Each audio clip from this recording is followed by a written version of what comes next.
footballgameplan.com, where football makes sense. I'm Memory Hunters are the playbook, breaking down the Falcons versus the Texans. Now let's start with Atlanta in this ball game. I look at their offense. When you're playing a team like Houston that runs an aggressive 3-4 defense, I want to see a little bit more ace formation. That's two tight ends at the line, opposite ends of each other. What that does is widening out the pressure, put those outside linebackers in situations where they're going to have to beat one-on-one run blocks, and that's where the Falcons can have an advantage. You're going to force these guys to keep their splits wide and force these guys to beat that guy at the line of scrimmage, and they should be able to have some success running the football downhill with a lot of inside zone plays, getting those interior offensive linemen to the second level. In the passing game, I look at Harry Douglas. You see why I've been on this bandwagon all season long? This guy is an outstanding player, and if Julio Jones can stay healthy, this Falcons offensive passing game will look a little bit more dangerous. Now, defensively, when you're playing the Houston Texans, it's all about making sure you seal the edge. You want to keep a zone running team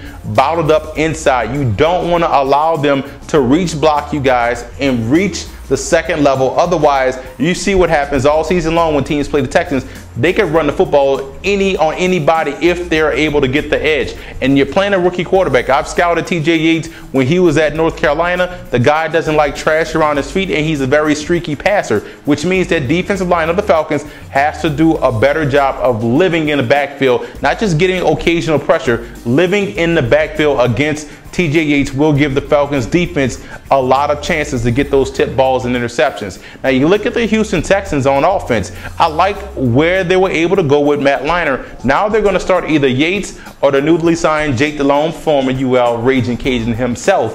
But how they're going to be able to beat the Falcons is by sticking to the script.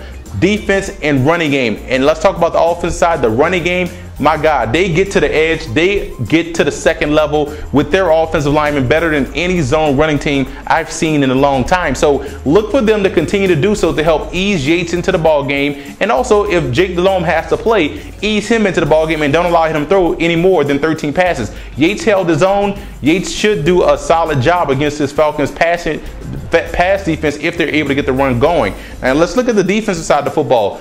They can get pressure. And one thing about Matt Ryan, the first sign of pressure, he will backpedal like he's a cornerback. This guy is going to backpedal in the huddle, backpedal in the pocket. So if the Houston Texans counter balling in particular, can he get pressure again like he did last week? Or even Brooks Reed, who I think reminds me a lot of Kevin Green that played for the Rams and also for the Steelers. If they can get into the backfield and disrupt the timing of Matt Ryan, they're going to make him become skittish in the pocket and have a lot of success. And in the special teams aspect, they have to make sure they force the Falcons to go the length of the field. The Falcons have a solid returner in Eric Weems. They have to make sure they keep the Falcons driving the length, and that gives you more pass rushing opportunities to stop these guys. Now, some X factors for the Atlanta Falcons has to be that defensive line living in the backfield. If they can cause problems for Yates, they can have some success. X factors for the Houston Texans has to be the offensive game plan. You have to stick to the script.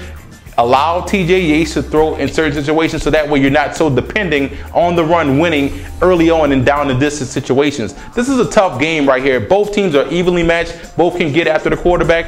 I have to go with the Falcons. I like Matt Ryan over TJ Yates and Jake Delhomme combined. I think the Falcons, if they have to throw the football, can move the football up and down the field against the Houston Texans, and I think their defense will be fresh enough to get after the young Yates. For more NFL previews, visit footballgameplan.com/NFL or visit our YouTube channel at youtube.com/footballgameplan. And listen to the Football Game Plan radio show, which airs Saturdays 11 a.m. Eastern Time at blogtalkradio.com/footballgameplan.